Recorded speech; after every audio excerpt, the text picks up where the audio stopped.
Salut les potes! Bienvenue dans la partie 2 des champions de Sinnoh au niveau maximum. Toutes les règles sont expliquées dans la première partie, mais je vais quand même faire un petit résumé. On est là pour construire aux champions d'arène des équipes de 6 Pokémon au niveau max avec des sets logiques et cohérents afin d'en faire de vrais boss fights. L'idée n'est pas de faire des teams monotypes optimales dans un méta, mais bien de respecter le lore de chaque personnage. Enfin, puisqu'il s'agit pour cette vidéo des champions de Sinnoh, j'ai eu envie de me donner une petite règle supplémentaire. Inclure dans chaque équipe un Pokémon de Hisui. Ce sont en quelque sorte des formes régionales de Sinnoh, et je trouve qu'elles apportent vraiment la nouveauté nécessaire à rendre ces boss intéressants. Dans la précédente partie, on a vu ensemble Pierrick, Flo, Melina et Lovis. Alors voyons maintenant les 4 derniers champions.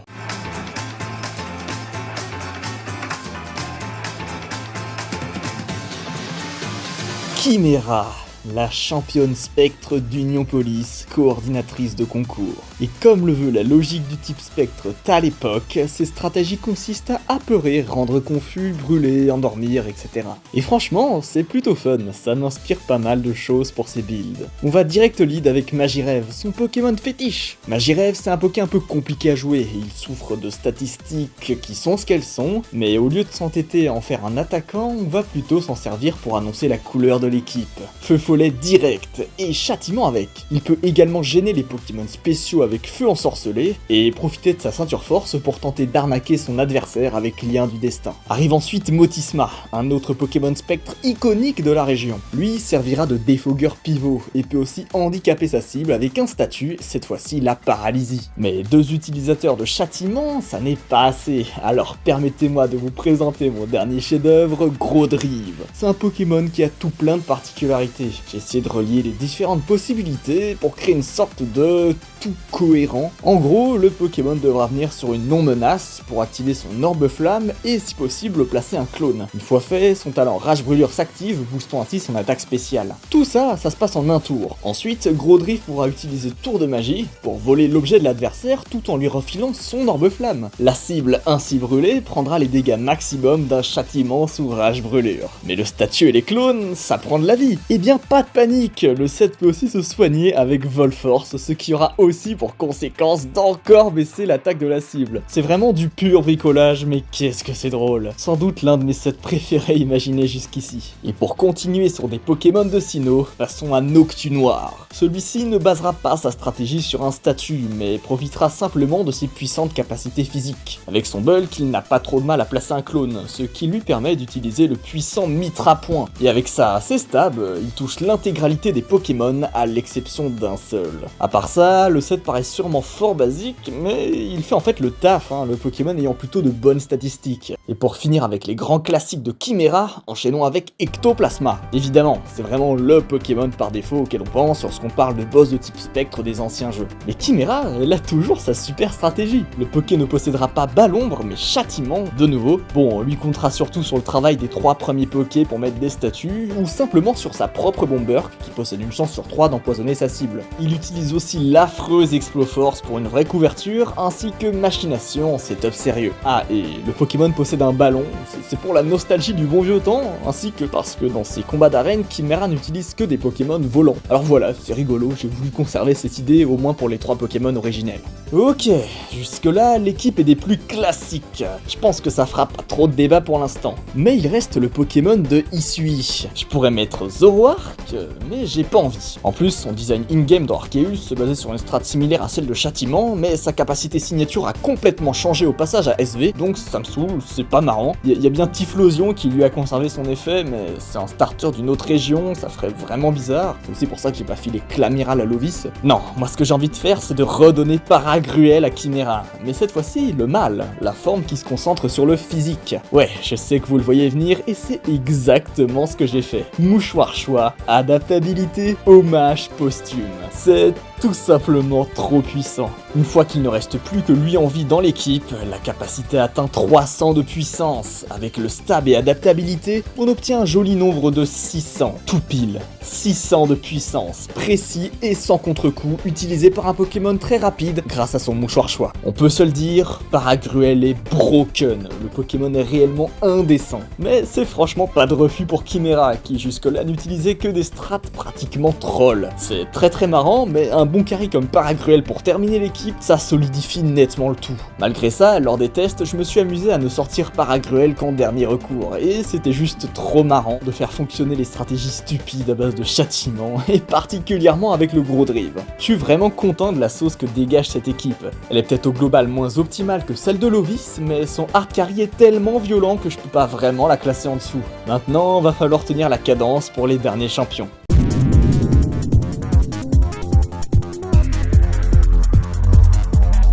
Charles, le papa de Pierrick. Je n'ai pas grand chose à dire sur lui, si ce n'est qu'il a un look sympa, j'imagine, mais c'est surtout le 6ème champion de sa région spécialiste du type acier, exactement comme Jasmine à Johto. Et on retrouve d'ailleurs une certaine similarité dans le choix de leurs Pokémon, donc on va essayer de ne pas faire un copier-coller de la deuxième vidéo. Allez, commençons avec Forretress, un Pokémon que Charles utilise dans ses deux équipes du PWT et qui va nous servir de parfait support lead.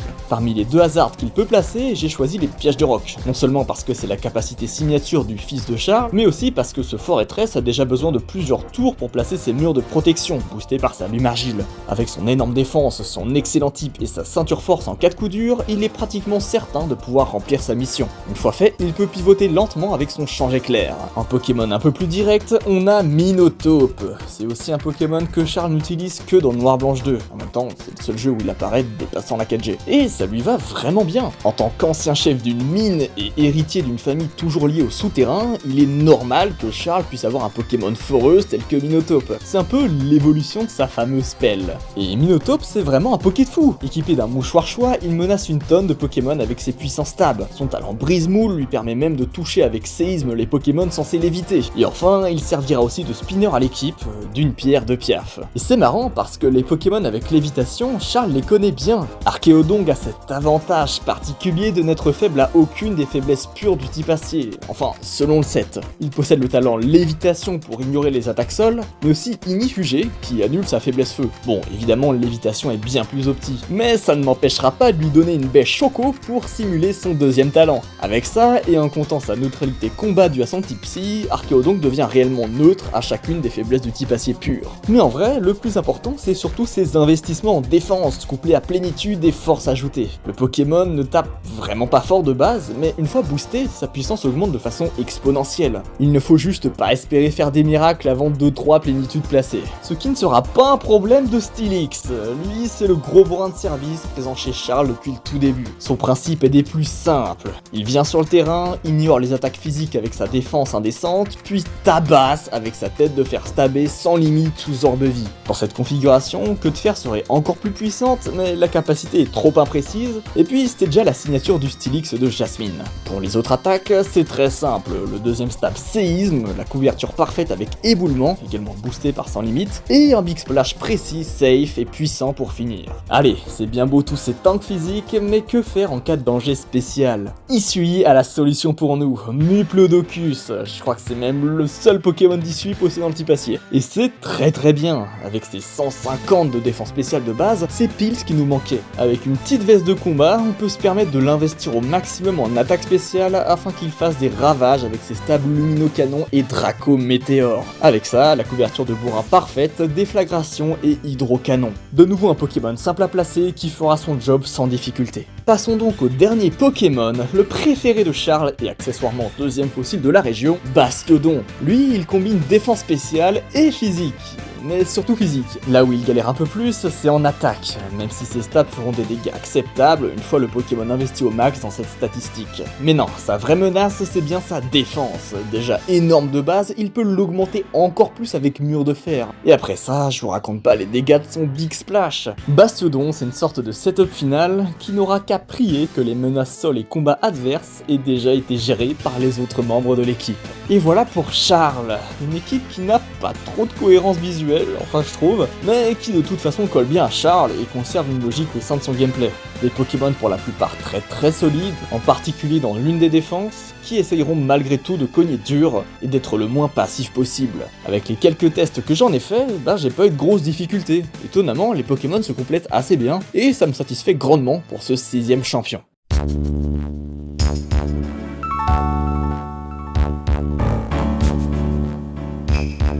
Gladys de Freemapeak. Je me reconnais pas mal dans ce personnage, et pas seulement parce qu'elle porte des barillet. Elle est en jupe courte, dans la neige. Et elle a raison, neige ou pas neige, c'est toujours bien d'avoir les jambes au frais. Bref, dans Platine, elle lead avec Cochignon. Alors on va faire pareil. Voilà, Mamochon, Pokémon glace très ancien de Sinnoh qui correspond à merveille à son rôle de lead. Sa ceinture force l'empêche de se faire OS et son talent bonnet lui permet d'ignorer les provoques. Il posera ses pièges de roc. Et bien sûr, on parle d'un Pokémon avec une grosse statistique d'attaque. Alors il va taper dur avec ses stats chute glace et séisme, mais également sa fourbe priorité éclat glace. Un lead parfait, tout simplement. Et on enchaîne directement avec le Pokémon de Hisui. Également une espèce très ancienne, mais un peu moins populaire pour ce qui est de la compétition. Seracroll de Hisui. Au moins pour cette équipe, son rôle est clair. Il servira de spinner, c'est franchement indispensable dans une monoglace d'en avoir un. À côté de ça, Seracroll est un énorme tank physique qui en profitera pour porter un casque brut. Et il n'est clairement pas passif, son talent prognate lui octroie un boost conséquent sur son stab Crogivre et sa couverture Machouille. Un Pokémon avec de grosses faiblesses gênantes, mais à ne pas trop sous-estimer pour autant.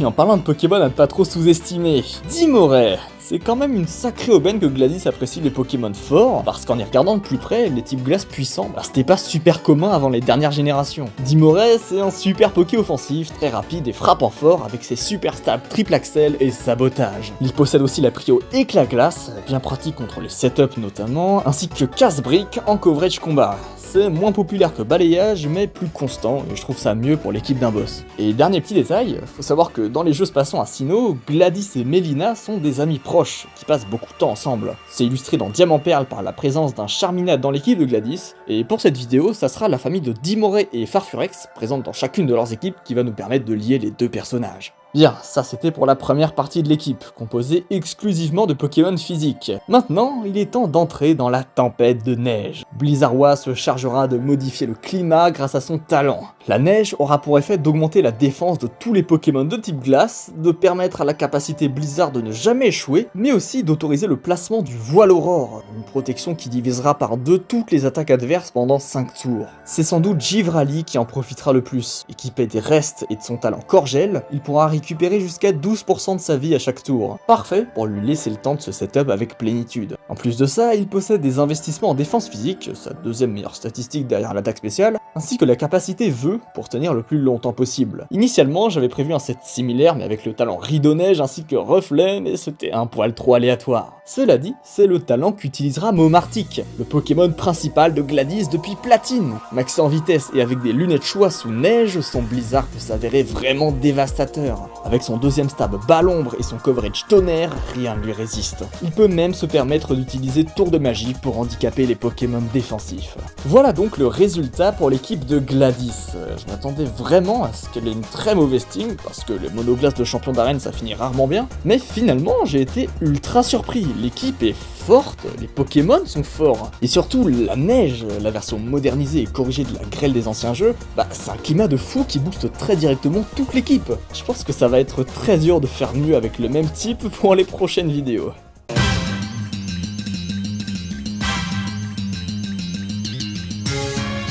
Tanguy, le 8e et dernier champion de la région de Sinnoh. Il est, dans l'ordre des jeux, un excellent dresseur. Tellement excellent qu'il en déprime. Genre vraiment, son problème à lui c'est que personne ne lui propose de challenge intéressant. Dans ce cas, j'imagine que son équipe in-game est extraordinaire.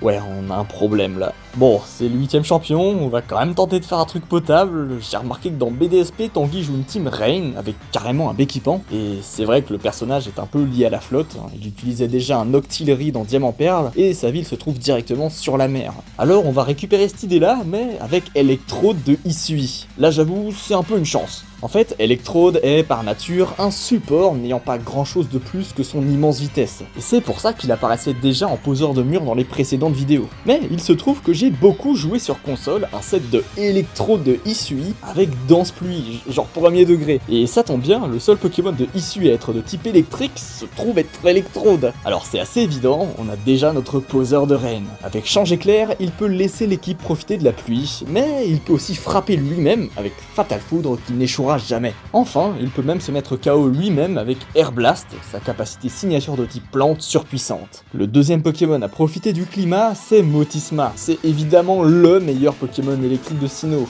et même le seul bon en fait. Sous sa forme lavage, il obtient un hydrocanon stabé redoutable. Avec ses lunettes choix et la pluie, il n'y a pas grand chose qui le résiste. Et bien sûr, le Pokémon étant ce qu'il est, il sert d'immunité sol très importante, de pivot solide Volt Switch, et pourra lui aussi profiter du Fatal Foudre précis. Ok, passons maintenant à un Pokémon un peu moins fort, Luxray, l'ancien main de Tanguy avant Platine. De base, je voulais lui faire un set bande au choix avec Intimidation, quelque chose que j'avais déjà beaucoup utilisé à l'époque de Soleil et Lune en mono électrique, mais j'avais vraiment besoin de cet item pour la suite, alors on va se rabattre sur un bon vieux set cran Orbe Flamme. L'avantage de Luxray, c'est qu'il tape fort et sur le physique, ce qui n'est pas commun chez les Pokémon électriques. Il peut notamment exploser des Leuphories avec sa surpuissance, et ça, c'est très agréable. Mais là, on ne fait qu'effleurer le thème pensé pour Tanguy. Il nous faut des Pokémon liés à la pluie ou à l'eau. Dans ces nombreuses équipes post-game de BDSP, on retrouve quelques Pokémon étonnants, dont Léviator.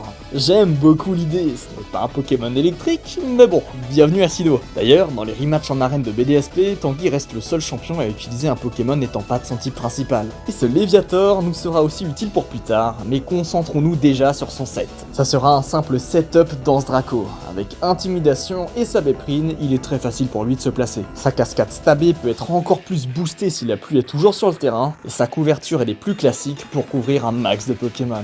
Enchaînons avec un petit support toujours de type eau, ce bon vieux Lanterne. Investi en défense spéciale, il sera une réponse directe à ses menaces spécifiques, en particulier les Pokémon eau, qui sous la pluie peuvent faire un carnage contre des types électriques. Avec son talent Absorbo, Lanterne peut venir sur ses attaques sans problème. Il peut alors handicaper sa cible en la brûlant ou en la paralysant, et il peut même replacer la pluie au besoin. Initialement, je lui avais mis Glas de Soin en bon support soigneur de statut, mais ça ne collait plus trop avec le set cran de Luxray qui a besoin de rester brûlé. Enfin, disons que ça pourrait bêtement lui faire perdre un tour, de devoir réactiver son Orbe Flamme une fois sur le terrain. Et je crois qu'il est temps de passer au dernier Pokémon de la vidéo. Elekable, le Pokémon final de Tanguy. Ouais, c'est un Pokémon avec une très mauvaise réputation, et je serais un énorme menteur si je vous disais que c'était un très bon Pokémon. Mais là, dans l'équipe, il fonctionne pas mal. Initialement, j'avais prévu un set mouchoir choix pour l'assurer de frapper, mais le Pokémon restait trop faible et pratiquement inutile. Et c'est là que j'ai eu l'idée du Léviator. Ouais, à la base, il y avait un No Massacre à la place. Léviator, c'est un Pokémon très dangereux, mais qui possède une double faiblesse électrique. La stratégie est alors très simple. Menacer l'adversaire avec un Poké pouvant setup, lui faire envoyer sa meilleure réponse électrique et switcher directement sur Elekable, qui, avec son talent motorisé, va absorber la capacité et augmenter sa vitesse d'un cran. Une fois plus rapide que tout, il pourra faire des gros trous avec son bande au choix. En réalité, c'est une stratégie qui était réellement populaire en 4ème génération, et elle rentre parfaitement dans cette équipe de Tanguy. Je trouve que c'est un bon moyen de conclure, en rendant viable un Pokémon mythique mais n'ayant jamais su se maintenir en stratégie. Et voilà pour Tanguy, notre dernier champion du jour. C'est honnêtement un miracle d'être parvenu à en faire quelque chose. Le personnage partait avec tellement de retard, et comparé au champion précédent de la vidéo, il reste indéniablement en dessous. Mais son équipe est au moins honnête, et franchement meilleure que celle de Pierrick ou de Flo. Je suis content, c'était pas gagné. Et nous y sommes, les 8 champions de Sinnoh. Faire ces équipes était un réel challenge pour moi. Les champions de Sinnoh, c'est sans doute ceux que j'ai le moins affrontés dans ma vie. En fait, en comptant Diamant Perle et Platine, je n'ai fait que 3 fois l'aventure en entier. Et même au-delà de ça, je trouve que c'est des boss assez peu spécialisés. Enfin, ils ont vraiment tous une aura de best-of des 3 premières générations. Donc j'avais peur que ça ne soit pas assez intéressant. C'est aussi pour ça que j'ai décidé d'inclure les Pokémon de Hisui. Donc j'espère vraiment que ça vous aura plu. Même si ce ne sont pas les personnages pour lesquels j'éprouve personnellement le plus d'affect, j'ai essayé de respecter au mieux l'idée derrière chacun d'entre eux. Et si vous êtes un fan de la 4G ou de Sinnoh en général, j'espère très sincèrement que vous n'avez pas été déçus. Et bien sûr, si certains choix de Pokémon vous étonnent ou vous semblent discutables, n'hésitez pas à en parler dans les commentaires. C'est toujours un immense plaisir pour moi de vous lire et de débattre avec vous. Et vous pouvez également me dire quelle équipe vous avez préférée parmi les 8 champions. Enfin voilà. Merci beaucoup pour l'accueil sur les dernières vidéos, c'est hyper motivant et vraiment j'en ai besoin de motivation. Si j'arrive à tenir le rythme, on se retrouve dans pas trop longtemps pour une nouvelle vidéo, les champions du Nice peut-être.